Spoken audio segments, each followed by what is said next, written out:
আচ্ছা, মানব জীবনের উদ্দেশ্য কি? মৃত্যুর্ম অমৃত কামায়া। এর মানে হচ্ছে যে মৃত্যুর লোক থেকে অমৃত লোকে যাত্রা করা। এর জন্য ভগবতী অনুশীলন করতে হয়। অনুশীলন করে ভগবানের কৃপা লাভ করাই মানব জীবনের প্রথম উদ্দেশ্য। আচ্ছা, তাহলে তুই এটাও বলে ফেল যে মৃত্যুর লোক কোনটি আর অমৃত লোক কোনটি। আচ্ছা তাহলে শোন, আজ আমরা যেখানে আছি এটি হলো মৃত্যুলোক। আর এখানে সব কিছুই পরিবর্তনশীল এবং বিনাশশীল। শুধুমাত্র মৃত্যুই মৃত্যু। আর তুই জানতে চাইছিস অমৃতলোক কোনটি, তাই তো? শোন, আমরা যেই গ্রহে থাকি এরকম আরও একটি গ্রহ আছে। সেই গ্রহেতে সব কিছুই চিন্ময়। এখানে কালের কোনো প্রভাব নেই, তাই কখনো কিছুই পরিবর্তনশীল অথবা বিনাশশীল হয় না। সব কিছুই শাশ্বত, অক্ষয়।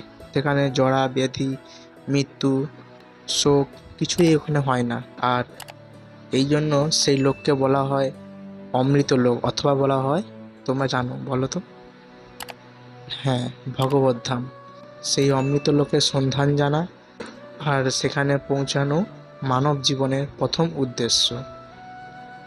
এরকম ভিডিও পেতে চাইলে নীলমাধব চ্যানেলটি সাবস্ক্রাইব করুন। আর দাঁড়াও, লাইক, কমেন্ট, শেয়ার আর সাবস্ক্রাইবটা অবশ্যই করে দিও বন্ধুরা। বেশি বেশি করে শেয়ারটা করে দিও। দেখা হচ্ছে পরের একটি ভিডিওতে। জয় জগন্নাথ।